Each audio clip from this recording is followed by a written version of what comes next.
everyone. Myself Preeti Kiran, PGT Chemistry from Kendriya Vidyalaya number 1, Air Force Station, Hindon. Dear children, I am taking up the solid state. It is the first unit of class 12th chemistry. In the previous video, I explained about the crystalline and the amorphous solids and the classification of the crystalline solids. Let's see what I have to teach today. First of all, let me once again recapitulate about the crystalline solids. The important feature is, in a crystalline solids, the constituent particles like atoms or ions or maybe molecules, they are arranged in a definite three-dimensional regular geometrical order along all the three axes. Here the figure is a diagrammatic representation of a crystal and each constituent particle is depicted as a point. These are the points which depicts that here is situated a constituent particle. Today we will study in detail about the crystal lattice and the unit cells, the types of the unit cells, and then the packing and packing efficiency. First of all, crystal lattice and unit cells. First of all, let's define crystal lattice or the space lattice. It is a three-dimensional regular arrangement of the lattice points in the space. It is also known as the space lattice. Now these are the points which are depicting the position of the constituent particles, and this is the regular three-dimensional arrangement of the lattice points. And what do we get? We get a crystal lattice or we get a space lattice. Now the lattice point. Let's define what is this. Lattice point is the representation of the position of each constituent particle in this arrangement. Just see, this is the lattice point. This is one lattice point. This is another. This is one more. So these are the lattice points and this is the array of the lattice points. Here it can be an ion or a molecule or an atom depending upon what type of solid it is. Is it a covalent solid or metallic or ionic or molecular solid that we have studied in the previous class. Now the characteristics of the crystal lattice and the lattice point. Each point in the lattice, this is the lattice, and each point in the lattice is called the lattice point, or it is also known as the lattice site. Each lattice point represents one constituent particle. It can be an atom, an ion or a molecule. When on joining the lattice point by the straight lines, it gives the geometry of the lattice. Now what we have done? We have joined this by the straight lines, and what do we get? We get the geometry of the lattice. Now the unit cell. This shaded portion is the unit cell. First of all, let us define this. Unit cell is the smallest portion of the crystal lattice, which when repeated in the different directions generates a complete crystal lattice. This is a unit cell. This is the one unit cell. This is another unit cell. Behind these, they are again the unit cells. And below this also, this is one unit cell, the second one, the third and the fourth. So 4 unit cells in the upper layer and the 4 unit cells in the bottom layer. So what is the unit cell? The pink portion is the unit. It is the smallest portion of the crystal lattice.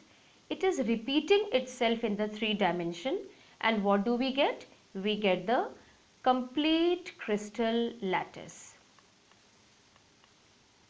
Now this is the figure which was there in the last slide, and this is the portion is here in enlarged. Now here you can see some labeling A, B and C, and alpha, beta and gamma. Now let me tell you what is this A, B, C and alpha, beta and gamma. Dear children, to describe a unit cell, we need parameters. The two parameters are broadly the edge lengths and the interaxial angles. There are three edge lengths A, B and C, and there are three interaxial angles, angle alpha, beta and gamma. Here a very clear picture of these parameters. This is the edge length A, edge length B and edge length C. The angle between the edge length B and C is alpha. Angle between the edge length C and A is beta, and the angle between the edge length A and B is gamma. So the edge lengths and the interaxial angles are to be described to describe a unit cell. Now here in this picture you can see a cube, because we have the cubic unit cells in the syllabus. These are the corners. We'll talk about the corners many a times in the future slides, in the further slides. These are the edge lengths. These are the edge lengths. And these are the faces. This is one face, this is another face, this is another face, and behind that also there will be the faces. So if you will count as 8 corners, 12 edge lengths and 6 faces. The unit cell. Children, the unit cells are further classified into the primitive unit cell and the centered unit cells. The centered unit cells are again classified into the body-centered unit cell, the face-centered unit cell and the end-centered unit cell. Let's define and understand each type of unit cell. First of all, the primitive unit cell, which is also known as a simple unit cell. When the constituent particles are present only at the corner positions of the unit cell, it is called a primitive unit cell. This is a unit cell and the constituent particles are present only at the corners. Just see, it is an open structure, but it is a space filling model. Now at each lattice point, an actual atom is placed. Total lattice points are 8. We can count very easily from this figure. Body-centered unit cell. It contains one constituent particle at its body center in addition to those at the corners. Now you can see lattice points are there at the corners, but there is one lattice point or a constituent particle in the center of the unit cell. So the total number of lattice points are 9, 8 at the corners and 1 in the center of the body. Just see the space filling model. Here at the corners, and this is at the center of the body. This one is at the center of the body. So in addition to the corners, we have a constituent particle in the center, and such type of the unit cell is called body-centered unit cell. The face-centered unit cell. It contains one constituent particle at the center of each face. You know that there are 6 faces. So at the center of each face, and in addition to that, there are constituent particles at the corners. So 8 corners and the constituent particles are there at the corners, 6 faces, and at the center of each face, just see this. At the center of this, here is the constituent particle. Just this is very clear here. This is the face. Yeah, this is the face and this is present at the center. So total lattice points is 14. 8 plus 6. End center. It contains one constituent particle at the center of any 2 opposite faces in addition to those at the corners. So corners, these are the 8 constituent particles, and then the constituent particle are present at the center of the 2 opposite faces. Only one set of face. If it is here, then the other must be here only. For example, instead of this face, this face has the constituent particle. Then opposite to this is this face. Then the particle will be at this face. So only one set of phase, the constituent particle will be present in addition to the corners. So total lattice points will be 10. Now up till now we have studied about the crystal lattice. Its basic unit is unit cell, and we have studied about the simple primitive unit cell, the body centered, the face centered and the end centered unit cells. Now there are 7 crystal systems. How they are 7 crystal systems? Depending upon the axial lengths and the axial angles. The various crystals are divided into 7 types of crystal system. Let's see one by one. Here is the consolidated 7 types of crystal systems. Lattices are there, but we'll study them one by one, that what is the relationship between A, B and C and the angles alpha, beta and gamma. So first one is the cubic, and here all the 3 lengths are equal and all the 3 angles are also equal, and the angle is of 90 degree. This is cubic. In tetragonal, A is equals to B, but it is not equals to C, but all the 3 angles are equals to 90 degree. Orthorhombic, A not equals to B, edge length B is not equals to C, but all the 3 angles are of 90 degree. Monoclinic, the 3 edge lengths are not equal. Angle alpha and gamma is equals to 90 degree, but beta is not equals to 90 degree. Triclinic, the 3 edge lengths not equal, the 3 angles not equals to 90 degree. Hexagonal, edge length A is equals to B but not equals to C. Angle alpha and beta are equals to 90 and angle gamma is equals to 120 degrees.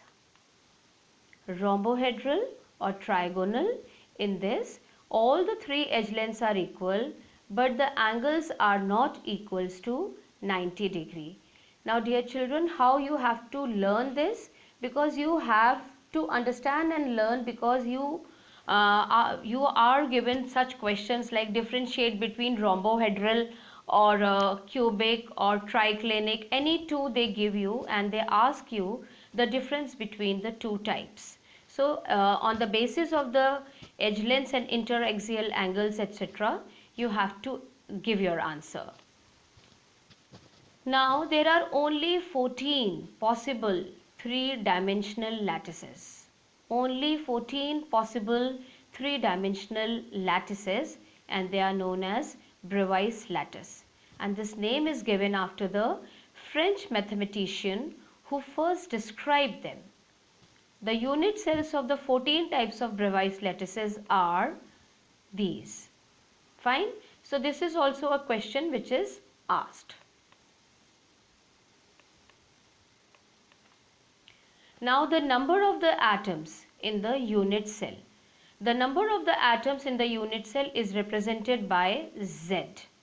It is also known as the share of the atoms per unit cell, denoted by Z.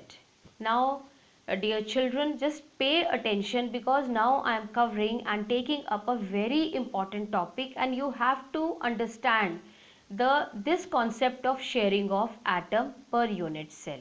So please listen carefully. Now this is one unit cell, and when this unit cell is repeated in the 3 dimension, we get an entire crystal lattice. Now please focus on this atom is this. Now please focus on this. This atom is the part of, if you see carefully, this atom is a part of 8 unit cells. One in its own layer, this one, the neighboring one, the back one and this one. So total in this 4 unit cells in this layer, and then it is also shared by these unit cells 1, 2, 3 and 4. So total 8 unit cells are sharing this atom. So its only 1/8 is contributed to this. I am explaining it again. This corner atom or the constituent particle which is present at the corner, this is the corner, it is shared by 8 unit cells. So it's only 1/8 belongs to this. Now I am explaining by taking this slide. It is very clear here. Just focus your attention on this one, which is enclosed in this red circle. Now just look at this. It is shared by 8 unit cells. 1, 2, 3, 4. The bottom layer, 5, 6, 7 and 8. I think now it's very clear that the atom or the constituent particle which is at the corner, it is shared by 8 unit cells. So it contributes only 1/8 of it to a particular unit cell. So the number of the atoms in the primitive unit cell. Number of atoms. Before these two slides, we were talking about the number of the lattice points. Now I am saying and explaining the number of atoms. There is a difference between these 2 points. When we talked about the lattice point, we never talked about the sharing. Like these are the lattice points. We never talked about the sharing. If we say that how many lattice points in the simple unit cell or the primitive unit cell, we'll count it and say 8. But when we have the actual atoms, then the point of sharing is there. Let's see what the slide has. Now it is the definition. You all know that in a simple primitive unit cell, the atoms are present only at the corners. Lattice points only 8. The share of the one atom at the corner, it's 1/8. I have explained you. So there are 8 atoms. 1/8, 1/8, 1/8, 1/8, 1/8. So 1/8 into 8, because there are 8 corners. So the total comes out to be 1. This figure is very clearly explains you. When you count these all 1/8, add 1/8th portion, you will get 1 atom per unit cell. So in the primitive unit cell, the value of this Z is 1. The number of the atoms in the body-centered cubic unit cell, BCC, body-centered cubic unit cell. Now the number of atoms. This is the definition. We already know that corners, the atoms or the constituent particles are present at the corners and one at the center of the body. Lattice points already discussed, 8 plus 1, 9. Now the share of the lattice points which are at corners. So 1/8, explained it you. Share of the 8 atoms, these are the 8 atoms shown with these yellowish green balls. So 1/8 into 8 equals to 1. Share of the atom at the center of the body. Here, dear children, please make yourself very clear.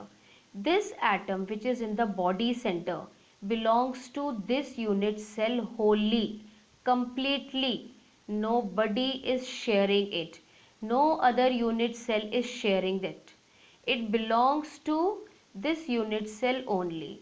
So the share of the one atom at the center of the body is 1. So 1/8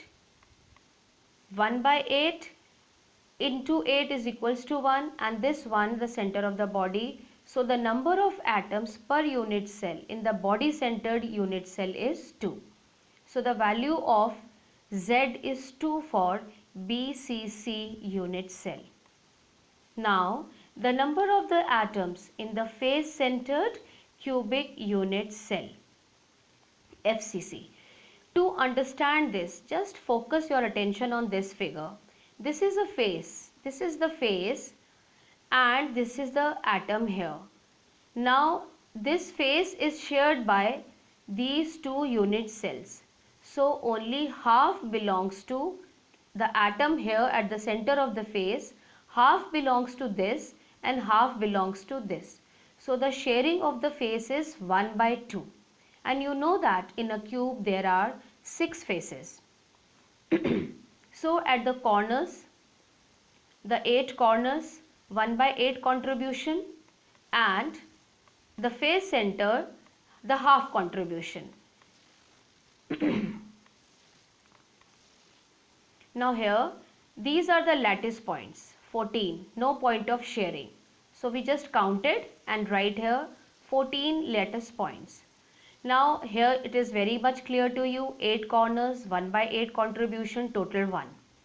Now the share of the atom which is at the center of face. This sharing is 1 by 2. I explained it using this figure. Now total how many faces? 6. So 1 by 2 into 6 is equals to 3. So the total number of atoms in FCC unit cell will be 3 plus 1 is equals to 4. So value of Z for FCC will be 4. This is end-centered unit cell and the number of atoms. Lattice points, you know, it is 10, 8 at the corners and 2 at the center of the opposite faces. Now the number of atoms. 1 by 8 into 8 equals to 1. One set of face, the contribution of the face is 1 by 2. The two lattice points at the center of faces, 1 by 2 into 2 equals to 1. So the total number of atoms in an end-centered cubic unit cell is 1 plus 1 is equals to 2. This is the summary which you have to remember. The share of the lattice point or the atom at the corner is 1 by 8. Center of the face 1 by 2. Center of the body is complete 1. And the center of edge is 1 by 4. Now just see this. This is a fruit shop. And you can see that this lady has decorated and arranged the fruits in such a beautiful manner. She has packed them very nicely and she is using this space, the little space she is having, and the maximum number of fruits she can adjust. So she has packed them very well. Now this is the beautiful picture from the nature. This is a honeybee and this is honeycomb, and here again you can see the packing. So now the next topic is about the packing of the constituent particles in the solid. Let's see how various types of packing are possible. So let's talk about the close packed structures. The close packing in the one dimension. There is only one possibility for the close packing in one dimension, and that is this type. Now you can see that, just focus on this, and now you can see these are the two touching spheres which are touching this atom. So the coordination number is 2. So what is coordination number? If you have to define, you will say it is the number of the nearest neighbors or the number of the touching spheres. So this is touched by these two. These are the two nearest neighbors. So the coordination number is 2. In one dimension, only this is the possibility of packing. Close packing in the two dimensions. Here the square close packing in the two dimensions. Now what I have done is here, this is the layer A, the one dimension packing. Now while giving the second dimension, the next layer, the atoms which are considered to be the hard spheres, they are placed just above this layer. Fine? Just on the side of this layer. And you can see the vertical alignment. This is the vertical alignment and this is the horizontal alignment. Now just focus your attention on this sphere. To this sphere, these are the 4 touching spheres. The coordination number is 4. And because these are the nearest neighbors. And when we join the center of these touching spheres, we get a square, and that is why the name given square packing in the two dimensions. Dear children, now see these spaces. These are the vacant spaces and these are known as voids, the empty spaces. And see, this space is wasted.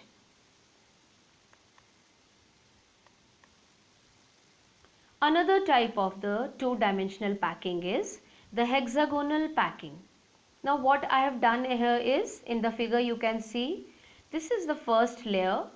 Now the second layer the atoms are kept in the depressions of the first layer. This is the depression and it is kept here. Here it is kept. So there is no alignment, and you can see these are the small spaces here left which are unoccupied, and the voids are the voids are very small here, and the packing is much more efficient as compared to the square close packing. Now focus your attention on this ball, and you can see there are 6 touching spheres, and when you join the centers of these spheres, a hexagon is formed.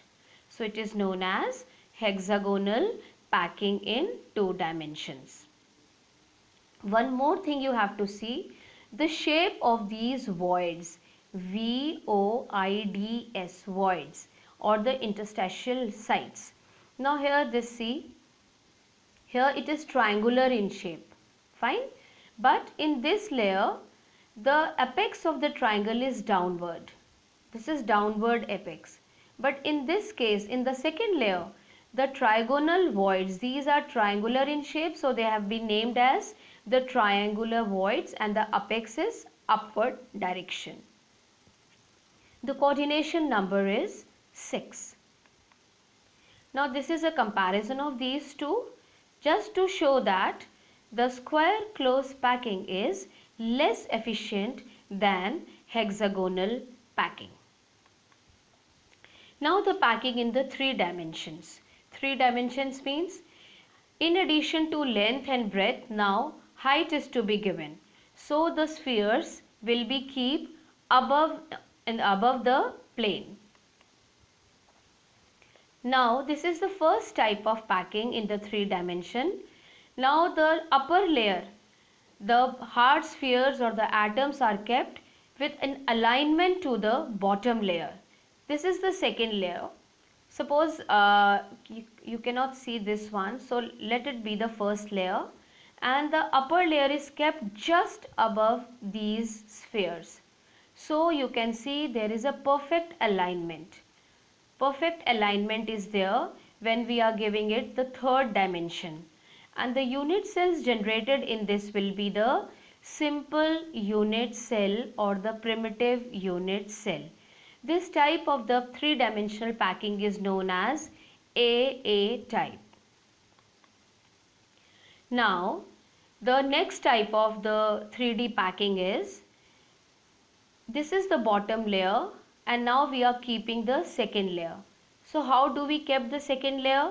We kept the second layer in the depressions of the first layer.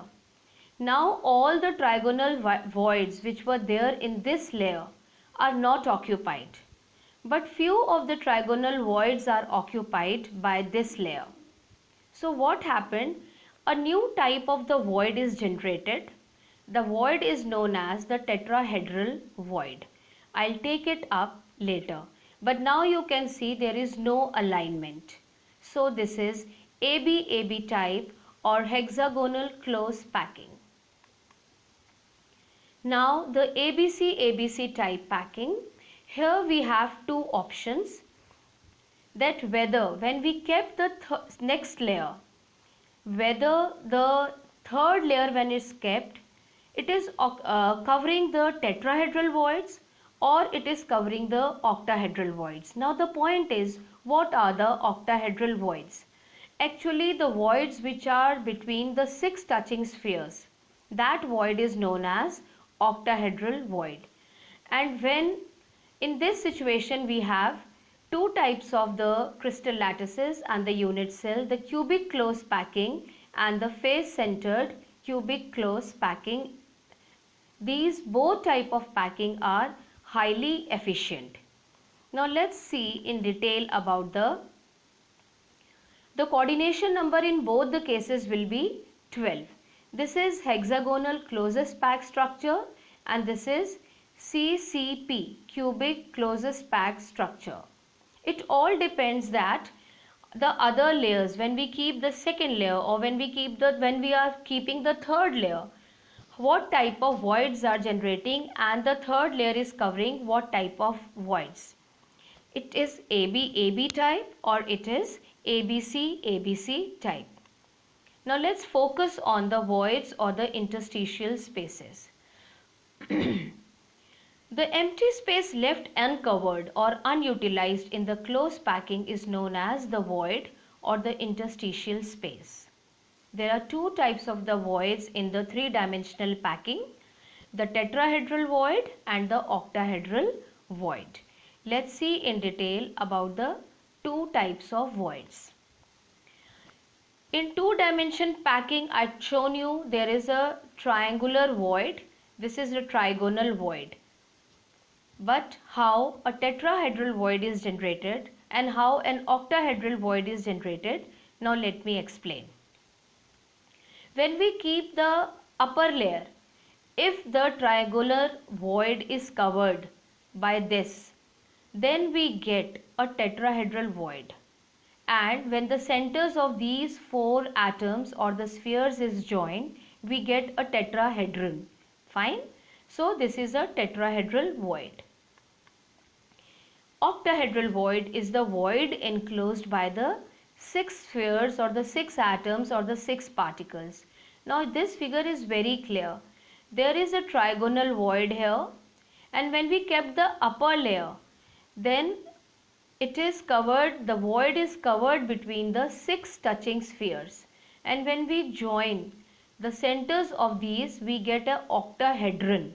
So this is known as a octahedral void. And you have to keep in mind that the apex of the two triangles is in opposite direction. The one triangular apex is in downward direction and the other has the upward direction. The number of the close packed spheres, let the number of the close packed spheres be n. Then the octahedral void generated will be n, but the number of the tetrahedral voids generated will be 2n. Children, this you have to keep in mind about how many octahedral voids are generated and how many tetrahedral voids are generated. You can very well see here that the number of the tetrahedral voids is double the number of the octahedral voids. Up till now, what we have studied? First of all, we started about the close packing, packing in one dimension, coordination number 2. Then we studied about the packing in the two dimensions, square close packing and the hexagonal close packing. The coordination number is 4 in the square close packing and the coordination number is 6 in hexagonal close packing. This was about the two dimensions. In the three dimensions, there were three possibilities: AA type, AB type and ABC type. And here the coordination number is 12. Now the packing efficiency. What is this packing efficiency? It is the percentage of the total space filled by the particles. How much space available is occupied by the particles. This is known as packing efficiency. The volume occupied by the atoms in the unit cell divided by the total volume of the unit cell into 100. This is the formula used to find the packing efficiency. I am repeating once more how to calculate the packing efficiency. It is the volume occupied by the atoms in the unit cell. Dear children, here now you pay attention. In the numericals, then when they give this, the unit cell is of 4 types. Here for the packing efficiency in your syllabus we consider 3 types. First one is the simple unit cell, second one is the body centered and the third one is the face centered. Now you know that the number of atoms in the primitive unit cell is 1. For BCC it comes out to be 2 and for FCC the value is 4.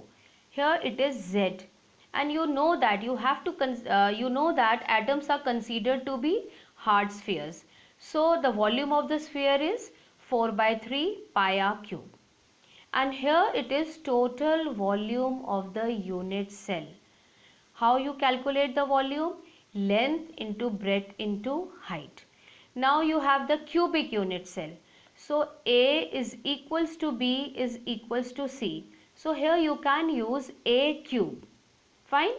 Here you can use A cube and this is the percentage. Now dear children, when you will consult your NCERT, then you will be able to apply Pythagoras theorem to different unit cells, simple, body centered and face centered, and then you will be able to find out the relationship between the edge length and the radius. Do it yourself. How to find out the relationship between edge length A and the radius R. For the simple unit cell, it comes out to be the radius is equals to A by 2. For BCC cubic unit cell, the radius is equals to root 3A by 4. And for face centered cubic unit cell, the radius is equals to root 2A by 4. This you have to learn and understand because it will help you to calculate, to find out different numericals. Number of atoms per unit cell I have already explained you. For simple it is 1, after sharing, body centered it is 2, that this is Z, and for face centered it is 4. When you put the formulas in the formula which I have given you in the packing efficiency formula, when you put all the values correctly, for the simple cubic unit cell, the packing efficiency comes out to be 52%. It is given in the book 52.4. For BCC, the packing efficiency is 68%, and for the face centered, it is 74%. So, from this data, it will be very clear that the face centered unit cells packing is most efficient. I'm really very sorry. Now this is one example I have taken that how to calculate the packing efficiency in HCC, HCP, hexagonal close packing and cubic close packing structure. In this, the value of the Z is 4. Number of atoms per unit cell is 4. This is the volume of the sphere, 4 by 3 pi r cube. This is the relationship between A and R. A cube. So instead of writing A cube, we are putting this in the form of the R into 100. Calculating it, it comes out to be 74%. This is the table for the memory aid. Again, those values are written here, and this includes the coordination number also. All this you have to keep in mind. You must understand how this is all calculated because the questions are frequently asked on these topics. Now the next topic will be density, which I'll be taking up in the next video. I hope up to here that what is a crystal lattice, what is the unit cell, what are the types of unit cells, what is the concept of the lattice point, what is the concept of the parameters of the lattice points, and then the packing in the 1 dimension, 2 dimension and 3 dimensions, and the formula and the way to calculate the packing efficiency I explained, and I hope it is very much clear to you. Thank you so much.